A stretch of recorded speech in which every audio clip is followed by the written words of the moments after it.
Guys, today we are talking about the villains of the Thundercats. Now, if it's your first time here, I am your dedicated nerd, host, and artist, Danny Fisher. And if you haven't already subscribed, please do so now and leave a comment below. Let me know what kind of characters you want to see in the future. Now, enough talky, more drawy.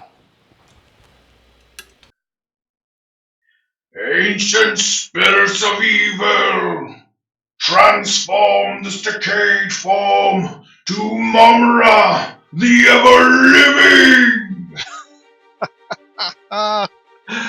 Oh yes, we are talking about the villains of the Thundercats. Now guys, if you have not watched episode 1, please stop now. Go watch it. It's worth the wait. I'll hang back. Go ahead. Alright, glad you're back. Let's dig in.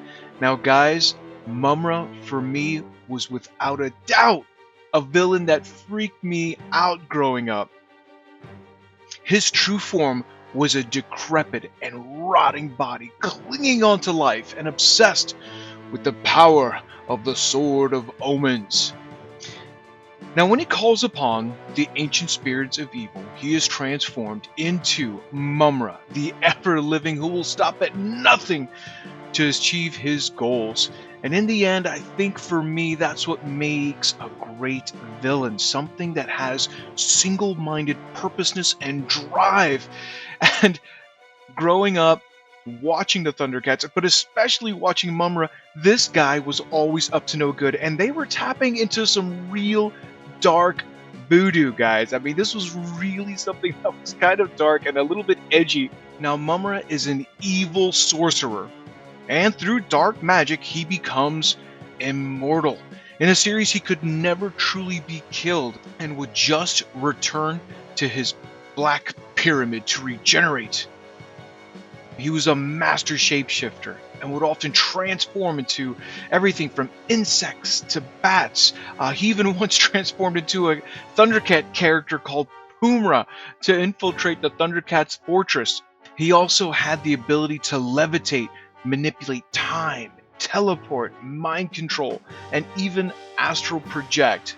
What I thought was fantastic about the series was that they were always coming up with new abilities for Mumm-ra, new weapons he would give to his cronies, anything to try to defeat the Thundercats, but he never succeeded. That's right, not today, Satan.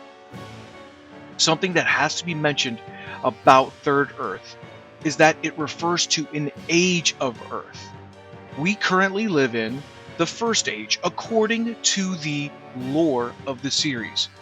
And this was followed by some type of apocalyptic event. Now, it was never really truly mentioned what this event was, only that it took place and it led into Second Earth.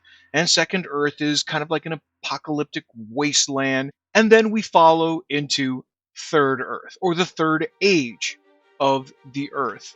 And this has given rise to all types of humanoid creatures and mutants. And one of the creepiest mutants was the character Vultureman. He was the technician of the mutants and the smartest of the gang. He was always building vehicles and weapons, and as a result, he was always trying to outsmart and double-cross Mumm-ra. But like all villains who are smart, they're never quite as smart as they think they are. And when you take away all of his tech, this guy is just a fragile little chick. That brings us to Monkian, a humanoid sentient ape type creature, and physically the strongest member of the mutants. I love seeing how the writers had him swinging from tree to tree with his giant mace like a furry wrecking ball. He was also a great spy for Mumm-ra because he was so quiet. And he was really just kind of all muscle, no mind. He always went along with whatever plans were made and really didn't ask a lot of questions. One of my favorite episodes was when Monkian grew 80 feet tall and wreaked havoc on the Thundercats' castle. It was like watching King Kong on a cupcake. I also have to mention that I think the voice actor Peter Newman did an outstanding job giving Monkian so much personality. Monkian always cracked me up. let's talk about the self-proclaimed leader of the mutants, Slythe.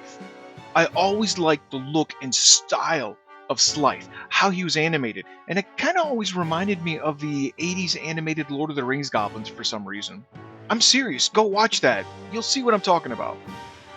He obviously is a reptile and always slurs his S's.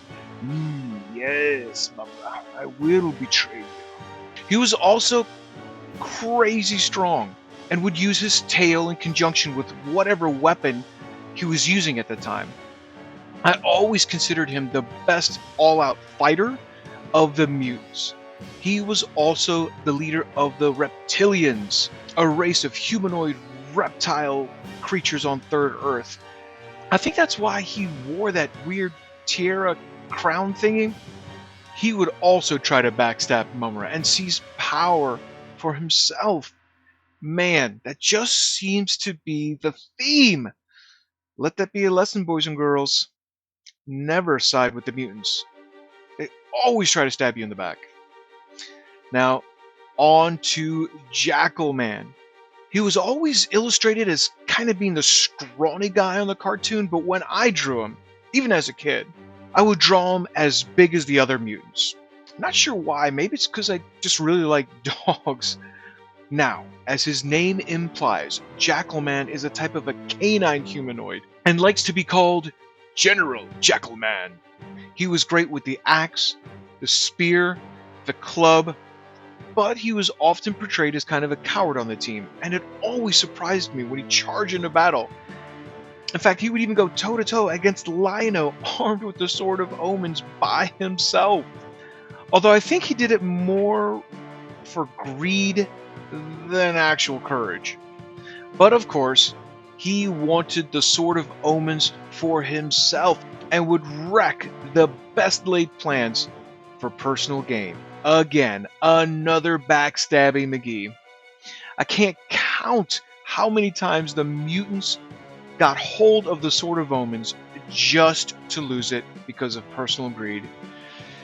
I think the only character that didn't try to double-cross Mumm-ra was Ma-mutt. Yeah, I said that right. Ma-mutt. Ma-mutt was Mumm-ra's personal pet demonic bulldog. He never spoke, but he always knew what was going on around him and was like crazy strong. He could grow in size, he could fly, because that's just what demonic dogs do. Not important. What's important is that the cartoon left such a lasting impression on everyone watching it, and it certainly did for me. You would be hard-pressed to find a better set of villains. And in the end, I feel that great heroes always need great villains.